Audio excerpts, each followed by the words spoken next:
todos, todes. Así que bueno, enos aquí. Es un gusto estar en esta fusión con la PDH, que es una de las más queridas instituciones de derechos humanos en este país. Y en fin. Bueno, no se puede hablar del feminismo de hoy sin un recorrido al feminismo inmediato, antecesor, que es el feminismo de los años 80 y 90. Y tampoco se puede hablar de los 80 y 90 sin hablar en general de la saga feminista, que la voy a hacer corta porque me voy a situar en los 80 y 90 para encarar los feminismos de hoy. Ustedes saben que el feminismo surgió a mediados del siglo XIX, en condiciones obviamente de completo o máximo envilecimiento histórico de la condición femenina. ¿Por qué decimos máximo envilecimiento histórico de la condición femenina? Porque la condición femenina fue obviamente declarada menor, relativamente menor, los códigos civiles así lo decían, y donde no había código civil así lo decía el carácter consuetudinario del propio derecho. Es un momento digamos, clave en la historia de la humanidad, porque después de la Revolución Francesa hay un salto cuántico, obviamente, para imponer los derechos de soberanía de los individuos corrientes y comunes. Ya no servía más. Acá hay un eco que me produce. ¿Es esto? ¿Vamos a apagarlo?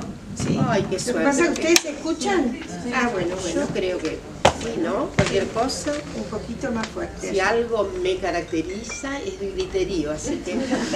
Bueno, entonces, es una gran bisagra del siglo XIX respecto de los otros. Ya ha acontecido la Revolución Francesa, ya ha acontecido la madurez completa de lo que es la nueva clase dominante, la burguesía, y obviamente la tipificación ya muy madura del modo de producción capitalista, cuya clase expresiva es la clase burguesa y obviamente que va a confrontar con la clase oponente, la clase de los trabajadores, ¿no? Y las trabajadoras. Eso como cuadro general.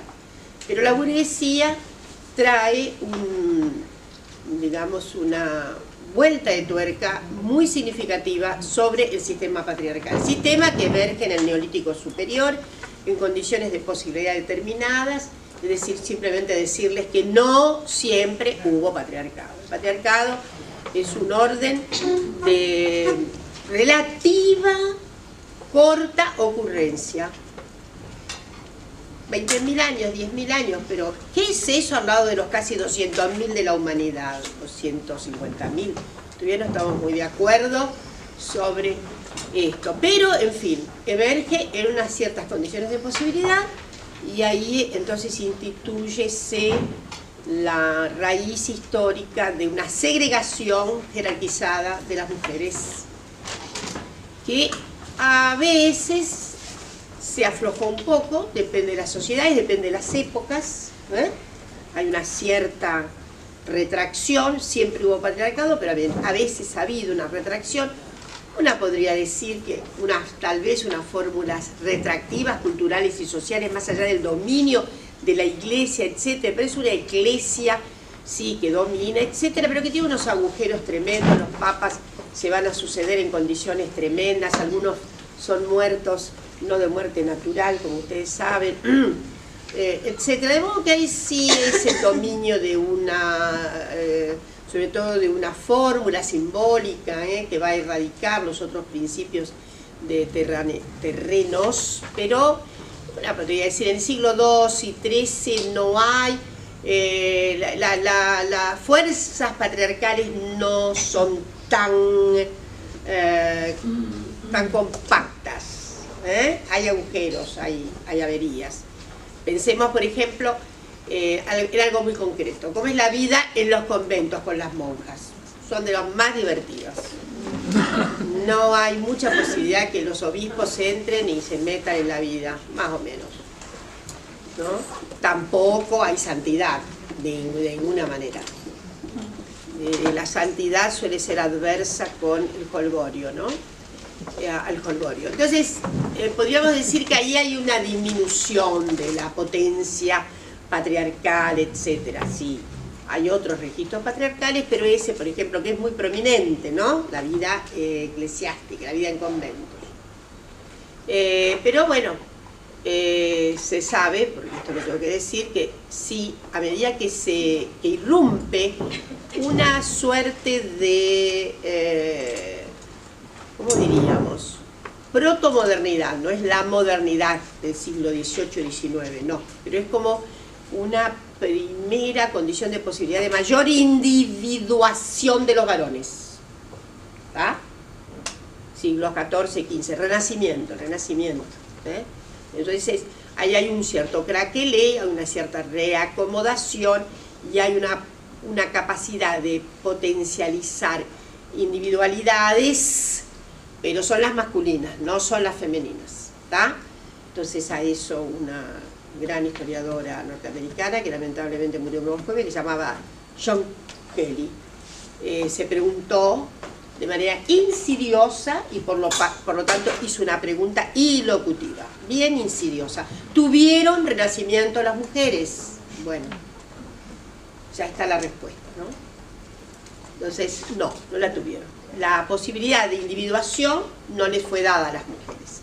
Las mujeres ingresan a otra forma de variante cultural de un cierto mayor sometimiento relativo, más allá de ciertos quiebres. Entonces, hay una diferencia aún se ve en lo pictórico, ¿eh? Si se ve en la Baja Edad Media, y se ven las mujeres casi, si se analizan las pinturas, se ven las mujeres casi la misma actitud de los varones. De la misma manera que los niños no existen en su concepción, en el concepto de niñez. Los niños son incorporados al mundo adulto inmediatamente. No existe el concepto de niñez como hoy lo tenemos. Eso ha sido muy bien analizado. Philippe Ariès hizo una bella historia social del niño y la familia, en donde queda claro por el análisis a través de imágenes, etcétera, etcétera, pero no me quiero quedar ahí atrás. Es decir, el patriarcado, hay momentos en que inclusive hay reinas, pero luego, bueno, aparece en algunos países, como en Francia, el impedimento para que las mujeres... Hay ahí una situación que ha sido muy analizada respecto justamente del retroceso relativo. Y también quiero decir algo, en el siglo XVIII la moral sexual de las mujeres, de la aristocracia, era bastante libre. Bastante libre. Esto ha sido muy analizado, sobre todo por la literatura. Primero, alguno de los Luises podía elegir una, dos, tres preferidas. ¿Quién se iba a enojar? ¿Quién era el señor que se había casado con la señora que con tal de tener beneficios no estuviera feliz con que el rey hubiera elegido a su mujer para tenerla de preferida? Esto no. Es decir, hay ahí entonces una situación de moral sexual más inundada. ¿Está claro? No existe, sobre todo entre las mujeres de la corte, no existe aquella posibilidad de mayor censura. Al contrario. Bueno, por increíble que parezca, porque hay mucha historiografía respecto de esto, pero uno de los que primero trabajó estas cuestiones sin que asomara para nada una historiografía de género, ni mucho menos, ni que tuviera él una afinidad con los movimientos feministas. Norbert Elias, en el proceso civilizatorio. Hay una preciosa cantidad de hojas que está destinada a ver cómo es el juego con relación a las mujeres que hacen determinados aristócratas para obtener mejores beneficios sin que haya tanta censura como la que va a sobrevivir, sí, claramente en el siglo XIX. En el siglo XIX la potestad la tiene el señor burgués. Y el señor burgués, que en algunos lugares quiso ser aristócrata, como por ejemplo en Inglaterra, en otros lugares no. Pero efectivamente ahí hay un empecinamiento para un corte diametral inclusive por la complejidad que trae el nuevo mundo de la producción capitalista, una diametralidad de oposición entre público y privado. Y a lo público la regencia le cabe a los varones, no hay nada para discutir. Y lo privado es una regencia más o menos para las mujeres, que son tenidas como obviamente secundarias, ¿eh? Es decir, para los varones hay una habilitación de culturas, etcétera, etcétera. Las mujeres son una parte de la naturaleza todavía naturanda, ¿eh? Destinadas a la reproducción, etcétera, etcétera. Pero el buen burgués constituye la idea de que la mujer debe estar en la casa, cuidando la prole, asistiéndolo, etcétera, etcétera. Y que su moral es el recato, una sexualidad que solo combina con aquel que es su cónyuge, imaginen ustedes. Y bueno, y además, bueno, ese siglo XIX fue espectacular en su obsesividad por análisis de la mujer, como pintó muy bien Virginia Woolf. ¿Y por qué? Porque eran muy obsesivos respecto de esta segunda criatura que era la mujer. Al mismo tiempo, una criatura que fue vista desde dos posiciones, desde dos circunstancias que son muy oponentes, pero que finalmente hacen fragua común. La mayor cantidad de estudios más sesudos de la fisiología, de la medicina, etcétera, etcétera, una figura como Krafft-Ebing, casi finales del siglo XIX, en Alemania, seguía sosteniendo que las mujeres tenían una natural anestesia sexual. Eso es lo que decía Krafft-Ebing, que además por otra parte estuvo obsesionado con el problema de la inversión, de la homosexualidad. Término que va a nacer en esa coyuntura. En 1868, un famoso médico húngaro conceptúa la relación afectiva, sobre todo de parejas varones, y el comercio sexual entre estas parejas como homosexualidad. Antes no se llamaba de esta manera. Lo que no quiere decir que no hubiera práctica homosexual, no se llamaba de esta manera. Lo notable es que era un tipo bastante bien sintonizado, no era Krafft-Ebing, no, era su obsesión, tanto que hice el libro que se llama Psicopatia Sexualis, diviértanse un poco. En Psicopatia Sexualis, que escribe la mitad en latín, cosa que es un problema para las que no sabemos latín, todas las cosas más atrevidas y más tremendas las dice en latín. Además, mandó su libro, se llama Psicopatía Sexualis. Les voy a decir que es el padre de Freud, pero Freud evidentemente hizo una revolución, hasta cierto punto enorme y hasta cierto punto débitos totales.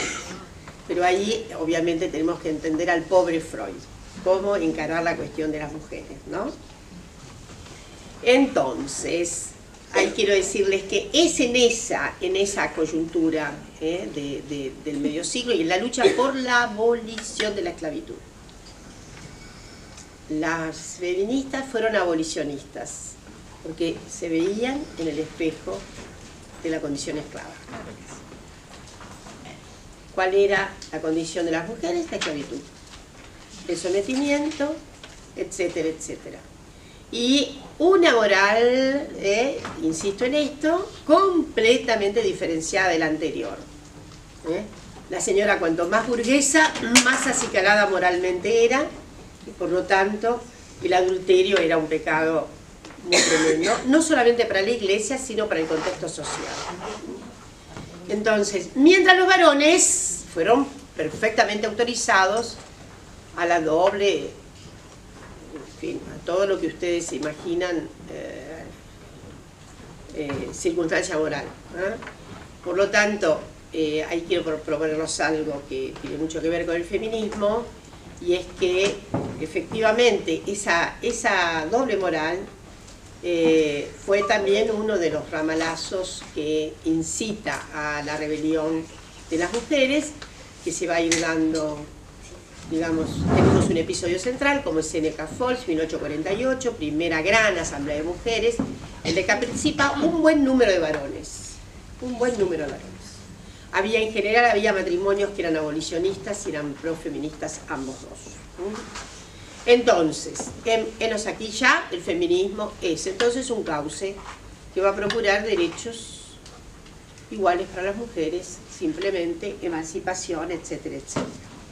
ese primer feminismo fue muy de largo aliento, llega hasta casi la finalización de la Segunda Guerra Mundial. Miren, es de largo aliento, un siglo digamos casi, ¿eh? Es cierto, había modificadores, pero en general en cada país yo diría que hubo una gran tragedia para el feminismo internacional, que efectivamente se intentaba hacer una fuerza internacional, como la de los obreros, ¿no? Y a la Primera Guerra Mundial fue muy dura.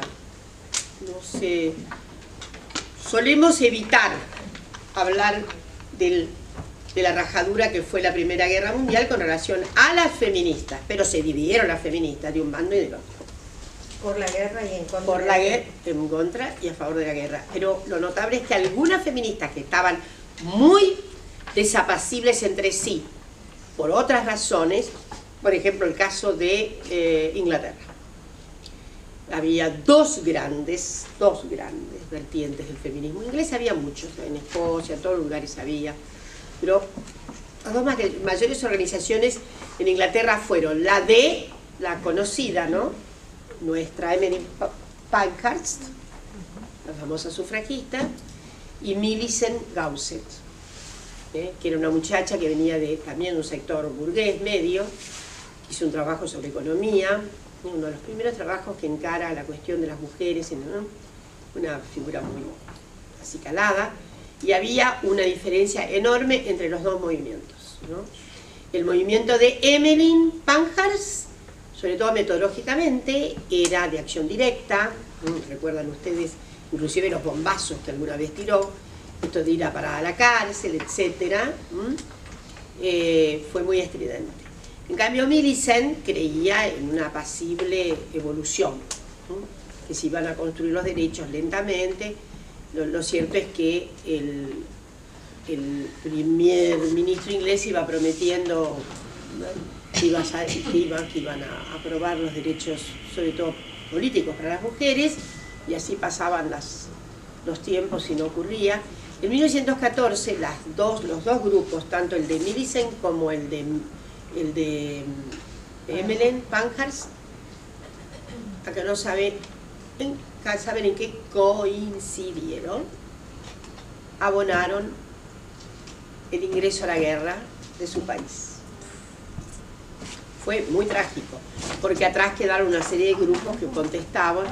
Cuando se hizo el Congreso en 1915, el Congreso de La Haya, que fue muy difícil llegar, pero que convocó a muchas mujeres, que fue un congreso muy interesante,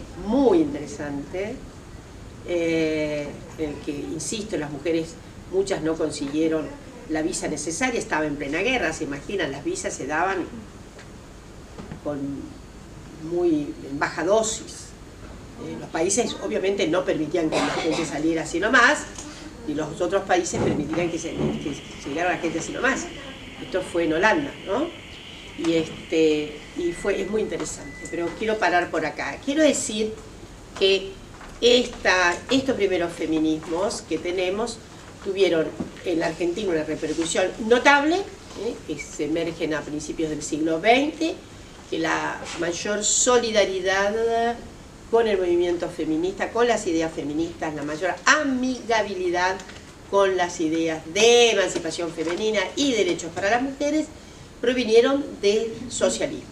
La socialdemocracia fue en el mundo la primera fuerza política en proponer el voto de las mujeres. Lo había hecho en un célebre congreso de Erfurt a fines del siglo XIX, y eso contagió a todas las fuerzas socialdemócratas.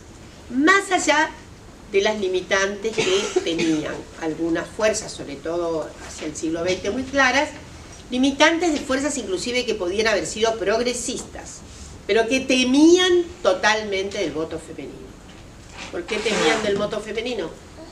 Porque se pensaba y se pensó mucho tiempo, Francia por ejemplo, que el voto femenino era un voto conservador y que iban a votar como indicaran sus padres conservadores, los curas, y entonces por eso en Francia los llamados radicales franceses nunca apoyaron el voto, ni Léon Blum, ni el famoso Frente.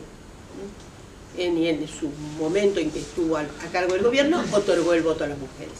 Entonces ahora vamos a repasar la situación. En Argentina tenemos socialistas y librepensadoras. En realidad las socialistas son librepensadoras, pero las librepensadoras en general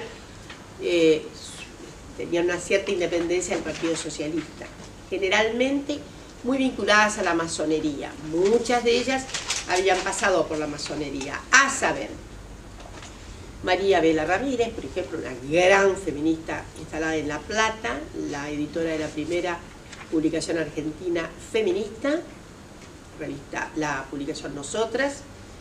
Julieta Lanteri también pasó por la masonería, gran figura también por los derechos de las mujeres y del sufragio. Alicia Moró se va entonando con el feminismo, no es tan feminista en 1910 todavía, ya seguía pensando que las mujeres, a ver, voy a corregirme, era tibiamente feminista, y en aquel momento, y era también tibiamente tibiamente socialista, muy bien, y también era tibiamente sufragista. ¿Por qué? Porque en aquel momento... Era radical entonces. No. Qué rico, estuviste bien,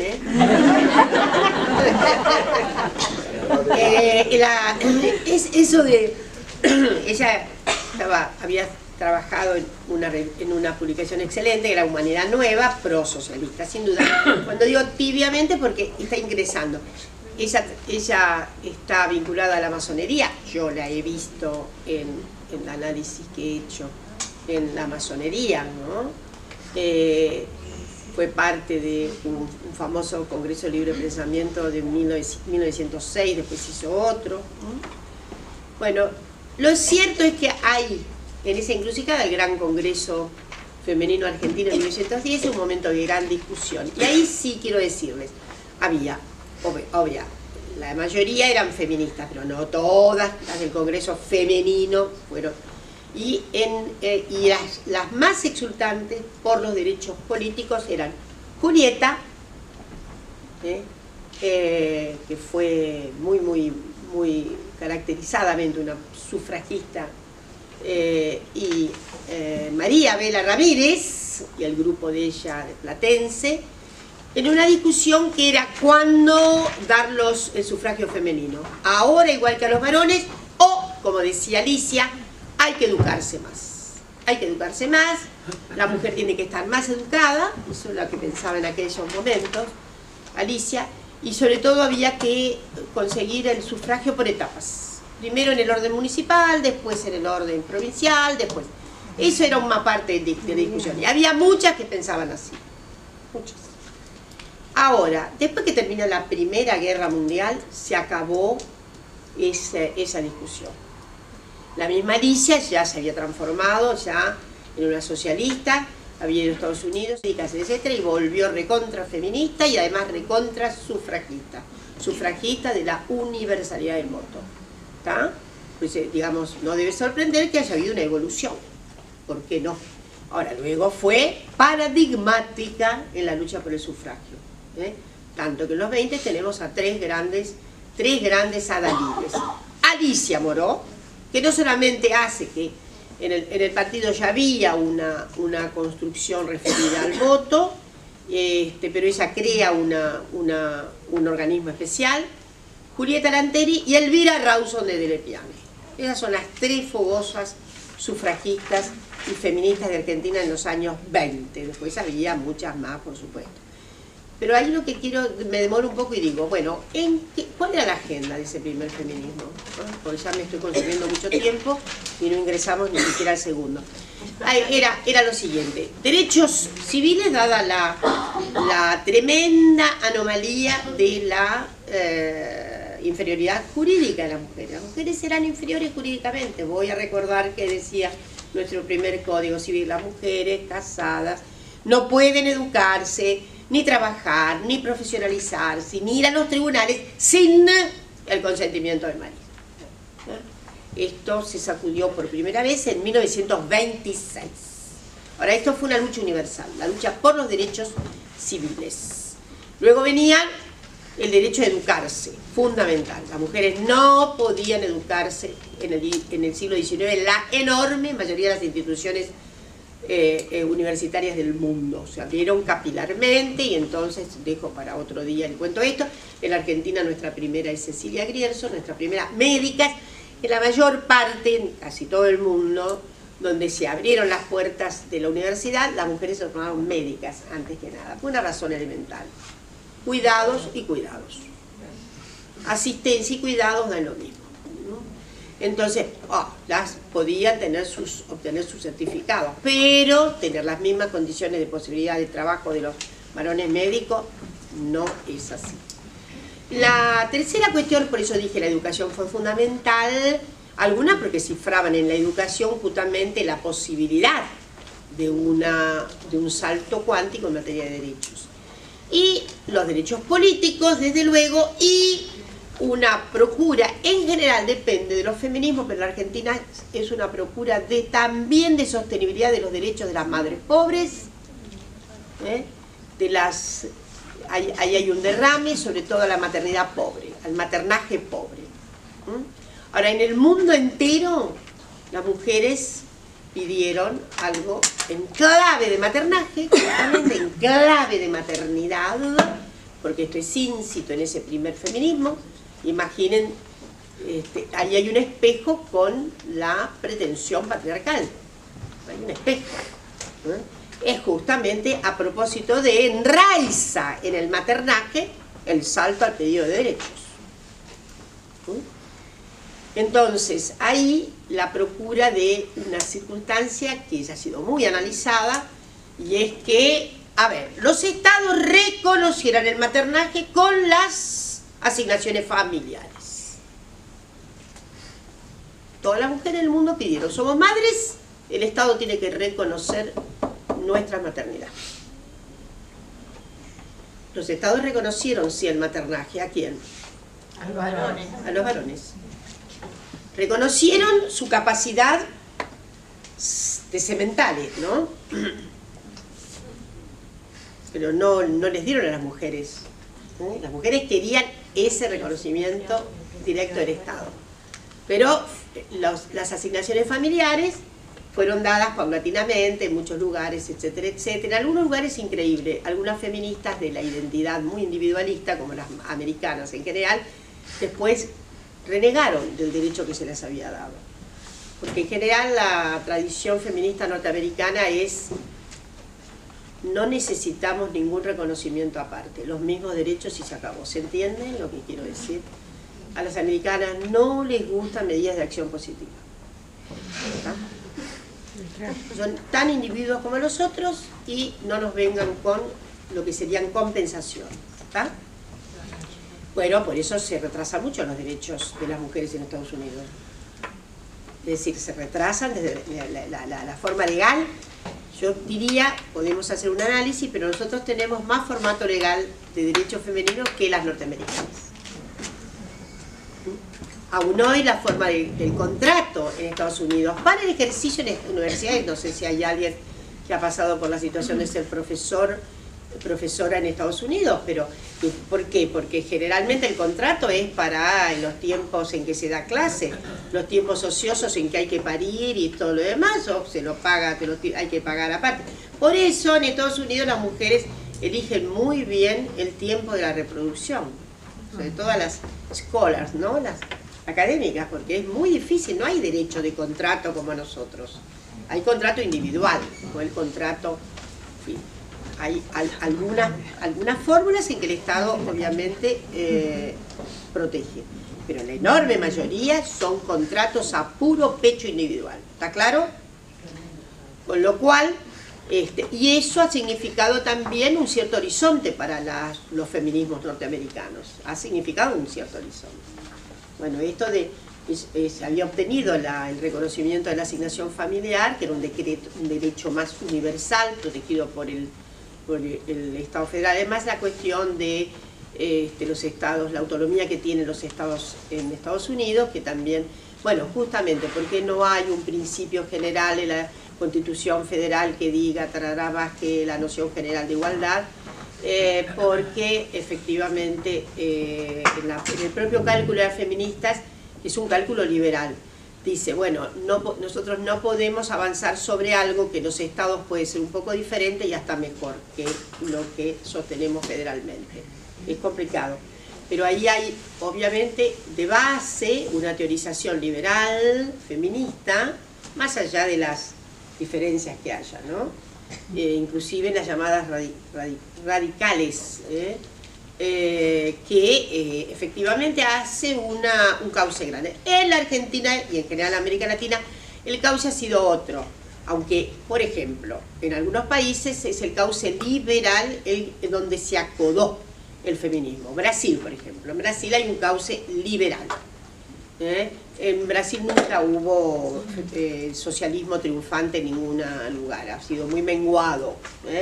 Nosotros no, nosotros tuvimos una expresión socialista. Si hubiera habido elecciones directas para alcalde, para gobernación en la ciudad de Buenos Aires, los socialistas hubieran ganado Buenos Aires a fines de la década del 10, por ejemplo. Así no. Entonces, en la década del 10, después en los 20 se modifica un poco, pero en la década del 10 el socialismo había hecho digamos, se había...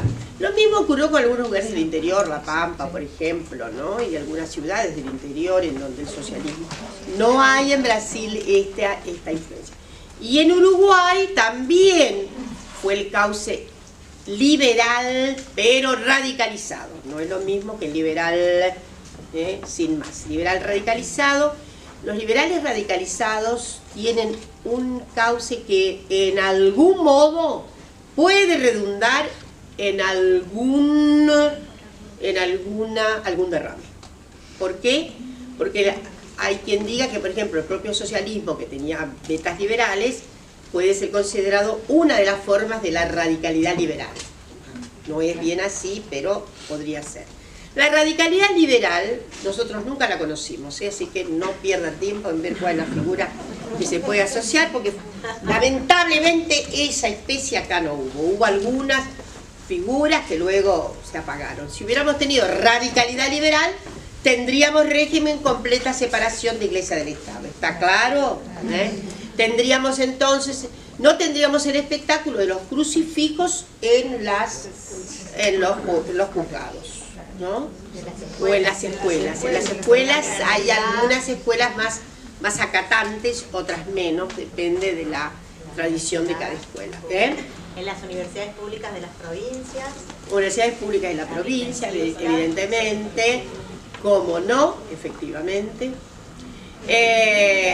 Entonces, esa es la radicalidad liberal. Hay varias manifestaciones. Bueno, en Uruguay se dio una coyuntura muy extraordinaria con una figura que fue don Pepe Valle y Ordóñez, que era el líder de la radicalidad, opuesto a la Iglesia, opuesto a las fórmulas autoritarias eclesiásticas. El tipo se casó con una mujer separada, el tipo además pro-feminista y pro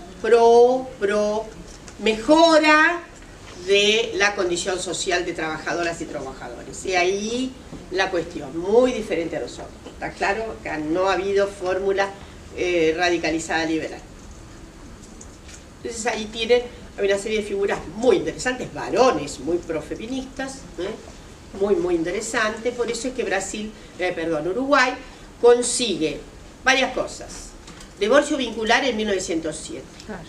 Ampliado en 1910, sobreampliado en 1912 con la mera solicitud de la mujer.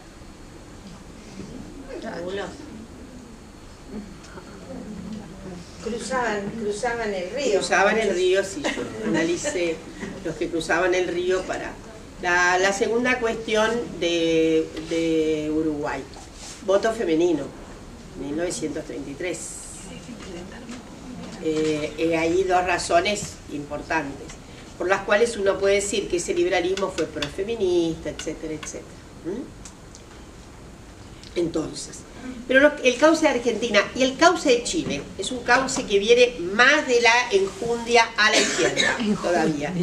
de la enjundia a la izquierda. En Chile es notable porque el famoso gran líder de los trabajadores, Luis Emilio Recabarren, Sí. en 1912 se declaró feminista. Impactante, ¿no?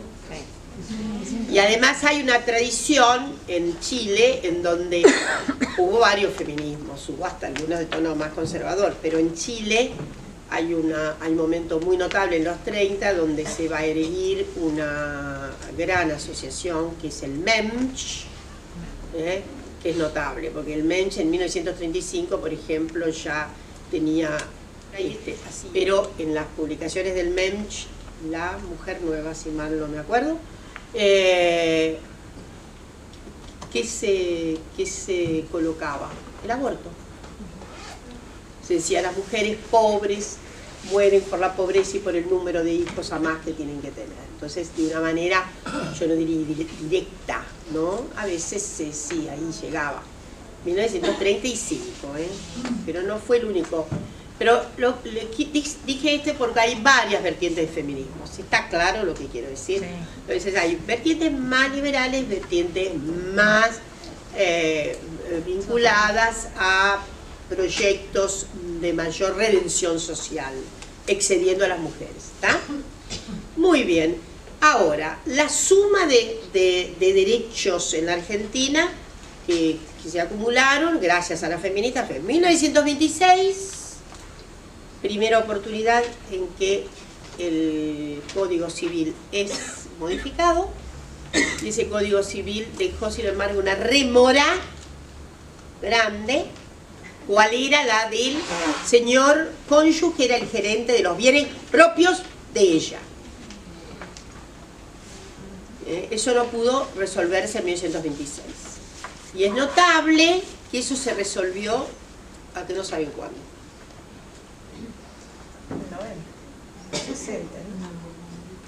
1968, cuando uno era joven, rebelde, recontra rebelde, y no me había, sí, había, en el tono de las rebeldías se nos pasaban algunas cosas como esta, pero me acuerdo de una muy importante porque él también modificó el famoso 68 bis de la separación, y el ministro Borda, en la dictadura de Onganía. ¿Pero por qué? En medio de la dictadura, el ministro, nada menos que resuelve, determina que no, que los bienes propios de ella son de ella. ¿En quién pensó? Bueno, en las mujeres de su clase, obvio que eran propietarias. Evidente que no pensó en las mujeres de Villa Fiorito, estoy seguro. Pero le debemos a este patriarca, vivo, inteligente, el haber dicho, esto está muy mal contado, está muy mal hecho.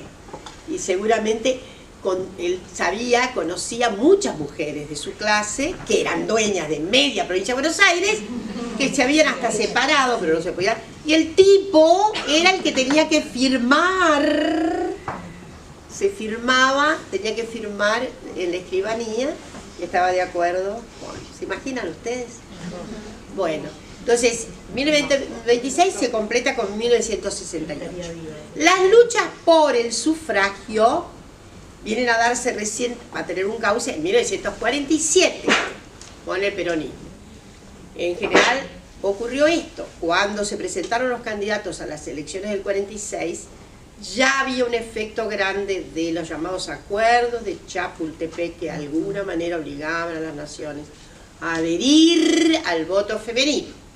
Entonces, hasta donde yo sé y he visto, todas las fuerzas políticas que se presentaron en el 46, en la contienda, dijeron que iban a dar el voto a las mujeres. Pero evidentemente, bueno, ganó la fórmula, ya saben, Perón Quijano, y en 1947, bueno, Evita hace su famoso viaje, le dice al presidente de la Cámara que no comience a tratar el sufragio femenino, sino hasta su regreso. Evita regresa, y yo siempre he dicho, he creído y sostengo, Evita dijo, a mí no me van a hacer trampas, yo quiero estar para que esto salga, ¿cierto?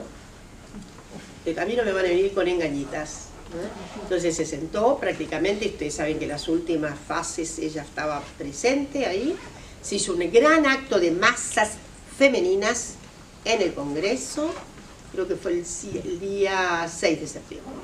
Y bueno, salió la sanción notable de la ley, y luego Evita, efectivamente, Perón la promulgó desde los balcones de la Casa Rosada, una ceremonia muy bonita, en la que Evita habla rápidamente, dice de una larga historia, etcétera, etcétera. Una mención así. Acá estamos con el laurel de la victoria, algo así, dice Evita, en fin. Conseguimos el voto, 1947. Pero yo lo que creo es que el movimiento, el peronismo, más allá de los límites en que se coloca, ¿no? toda la condición de patriarcalidad, sin embargo tuvo una amigabilidad. El poder peronista tuvo gran amigabilidad por la mediación de Evita. Hay que pensar el significado de Evita en esta sociedad y el significado entonces que atenúa un poco la rispidez patriarcal, porque las masas populares tenían devoción por Evita, y tal vez más por Evita que por Perón en su momento, si se mide la circunstancia tremenda de que ella muere tan joven. Pero Evita además tuvo una intuición impresionante sobre la condición femenina, una gran impresión de sí misma, digamos, ¿no? Una gran impregnación de los sentidos, porque ahí evidentemente se le ocurrió crear la rama femenina, y con la rama femenina disputó poder para la representación femenina. Entonces ahí tienen una circunstancia inédita en América Latina. La representación de las mujeres en los escaños parlamentarios de la Argentina no se conocía en ningún país de América Latina, no se conocía en la mayoría de los países de Europa, era solo compatible con lo que pasaba en los países nórdicos y en Rusia, donde había, sí, en la Unión Soviética, había una buena representación de mujeres en la Duma. ¿Está claro? Pero tenemos ahí. Ahora, feminismo activo de la época no se dio bien con el peronismo. Tampoco Evita quería a las feministas, digámoslo. Había muchos prejuicios en torno de 5 minutos. ¡Qué increíble! Bueno, entonces, qué barbaridad como hablo. Bueno, entonces, lo que quiero, porque ahora te voy a decir en 5 minutos un montón de cosas. Bueno, quiero decir, quiebre tremendo, un cierto remanso de los feminismos. Durante los años 60 y 70, la urgencia de la transformación no pasaba por la consideración reivindicante de las mujeres, eso es evidente. Entonces vino el terrorismo de Estado, vino la noche brutal y vino el renacimiento de la democracia, y ahí sí, con el renacimiento democrático vinieron a tono, como hongos, una miríada de movimientos de mujeres, una gran cantidad. Entre los 80, la lucha, entonces del 84 para acá, digamos para adelante, una lucha de las mujeres para la conquista de una serie de derechos. La patria potestad compartida, que había aparecido en la ley 49 y después sucumbió, después había sido vetada todavía en la época del tercer peronismo, luego las reivindicaciones con la modificación del Código Penal y la figura de la famosa figura el cambio de figura de delitos contra la integridad sexual y no del honor, etcétera, etcétera. La primera ley sobre violencia doméstica, todo eso lo hace el feminismo. La primera ley sobre violencia doméstica, entonces los cambios, desde luego, esto también se tramita en los 90, con una expansión de derechos muy notable, la ley de cupo, que fue tan notable en este país, había quedado una rémora que era la figura del avenimiento, en la cuestión de la violación, que fue una tragedia que después, bueno, se tuvo que resolver a raíz del feminicidio que comete el señor Bienavenido. Bueno, entonces quiero decirles algo. Estas canteras feministas tienen algunas características, ¿no? Por un lado, una formidable adopción de la nueva Agencia de Derechos. Y la nueva Agencia de Derechos, que es una partición de aguas en los años 60 en Estados Unidos, al calor de tantas cuestiones que andaban, la guerra de Vietnam, la descolonización, las revoluciones, la de Cuba, etcétera, etcétera, insuflaron también, tienen que ser parte del contexto de un insuflamiento en torno de un pensarse que era esto del adocenamiento femenino sin feminismo. Eso es lo que dice Betty Friedan. Y ahí aparecen las primeras explosiones, y yo digo, si tengo que resumir, ese renacer de los feminismos en los años 60, 70, en la cuenca internacional, Estados Unidos concretamente, yo digo siempre, dado también el carácter sintético de la charla ahora, ¿qué pasó? ¿Cuál es el eje? Las feministas descubrieron el cuerpo propio. El cuerpo. Como digo yo, los agujeros del cuerpo.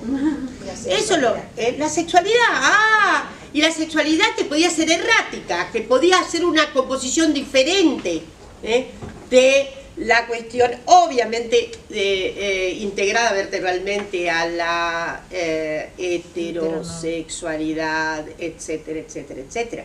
De hecho, hubo mucho movimiento integrado a las feministas heterosexistas de mujeres lesbianas. Y hubo ahí yo diría, hay un gran documento que es el famoso Nuestros cuerpos, nuestras vidas, que es de los años 60, en donde hay ese documento que es todos los cuerpos, véanse ese famoso busque. Yo me olvido que a mí también me soliviantó la cabeza cuando lo leí, que era Nuestros cuerpos, nuestras vidas, que es todo, en realidad era contra la violencia médica, pero era contra todas las formas de violencia que estaban en el cuerpo, y cómo ese cuerpo finalmente la sensibilidad femenina se había amigado con las tentaciones del cuerpo. Esto es extraordinario, esto es lo que ocurrió. Se amigó con las tentaciones del cuerpo. El cuerpo fue el gran significante, y de ahí en más hubo teoría, epistemología, un gran encuadramiento epistemológico de ataque serial y extraordinario al patriarcado. Era la primera vez que hubo sistematicidad en la teoría antipatriarcal, ¿tá? Y bueno, y más tarde vino la cuestión de que no era sexo sino género, que después da lugar a unas escabrosas discusiones. Las feministas en general estaban un poco encapsuladas, digámoslo. La gran captación eran mujeres general de clase media, las que veníamos del exilio, los encontramos, eran clase media, generalmente universitarias o profesionales. Esto fue una marca histórica de las feministas en América Latina, un poco más derramada en algunos lugares, pero esa era una característica. La otra era que, bueno, había muchos grupos, pero los grupos eran relativamente cerrados, no se entraba y salía libremente, ¿no? Laurita Mason ha propuesto un concepto muy interesante. Había bastante feministómetro. A ver, feministómetro, calcular cuál feminista era la que recién llegaba al grupo, ¿está? A ver qué linaje feminista había, a ver qué cosa había de eso. Todavía reglas más o menos, ¿no?, de inclusión y exclusión. Desde luego, yo diría que a medida que miren, las feministas argentinas evitaron una situación muy dura en otros lugares. Acá lo hubo, pero menos. La lucha entre institucionalistas y contrainstitucionalistas.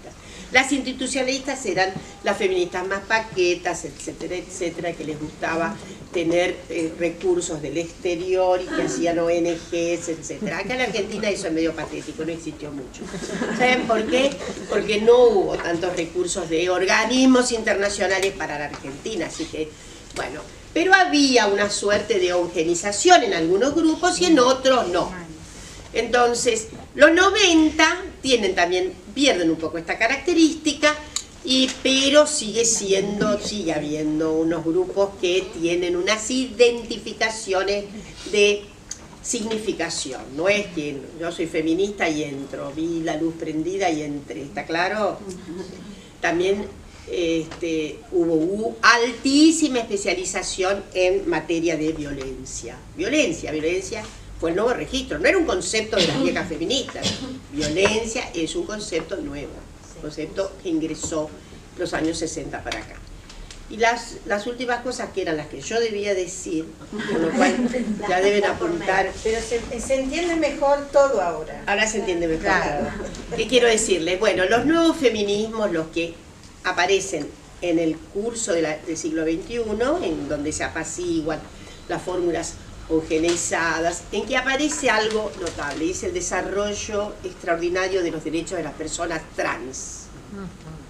Las personas trans fue todo un problema para las feministas. Las feministas del curso estoy mencionando, no tenían ganas de recibir los travestis, sabemos muy bien lo que pasaba. Muy duro, muy duro, muy duro. Encuentros feministas que expulsaban a Luana, a Marlene Guayar, porque era notable. Porque había sido eliminado por completo el sesgo esencialista y naturalista. No tenía nada que ver. Sin embargo, la sombra de la polaridad varón-mujer y de una polaridad que... ¿Cuál era la regencia? La bio, de otra manera, ¿no? Una creencia en que había una óntica femenina, una óntica masculina que fue muy desbaratada. Entonces, para ir cerrando, los feminismos de hoy hicieron estallar todo eso.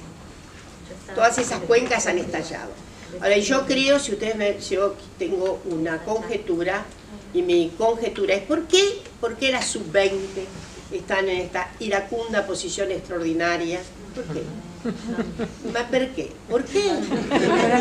Entonces, nativas de género, como Claro. nativas digitales. Exactamente. Y porque además, en estos años hubo algo extraordinario. Más allá de la conspiración homofóbica, lesbofóbica, transfóbica que tiene esta sociedad, se habilitó una franquía en la sexualidad como ninguna otra generación vivió. Entonces, las jóvenes se corren, experimentan, no hay ningún atributo moral regente ahí. Y a mí me parece que esa estantería que se quebró ha sido decisiva para graduar todos los depósitos autoritarios. Y en esta lucha por el aborto, entonces, no está solo en juego el reto al patriarcado, sino que además están ahí retadas las formas básicas autoritarias de esta sociedad. Bueno, esa es la apuesta. El régimen de entrada y salida es mucho más libre, cierto, pero se hace un grupo feminista por acá, pero no hay, puede haber reglas duras también, pero es porosa, la entrada y salida es porosa. Además, es notable, porque se dicen feministas, hoy me preguntaban por qué, y para nosotros decirnos feministas era toda una bizarría, una manera de la vanguardia, ¿no? Bueno, qué extraordinario, ¿eh? También está ocurriendo eso, pero no se escamotea decir que se es feminista, se pone antes que nada, mucho antes, mucho más pronunciado que lo que era, inclusive lo que hacíamos en los 80 o los 90. Entonces hay primero una alegación como feminista y después empezamos a hablar, lo cual es extraordinario. Y me parece que ha sido, tal vez las abuelas, que fuimos que éramos la vanguardia, quién sabe, nuestras hijas se acostumbraron a una serie de derechos que vinieron. Pero las nietas dijeron, pero conmigo esto no va a pasar, ustedes creen que... Entonces hemos asistido a esta extraordinaria rebelión que esperemos sea efectivamente un preanuncio de otros y otros cambios, ¿no? Que eso se sustancie como cambios políticos, etcétera, etcétera. Y colorín colorado, ahora sí, el tiempo se ha...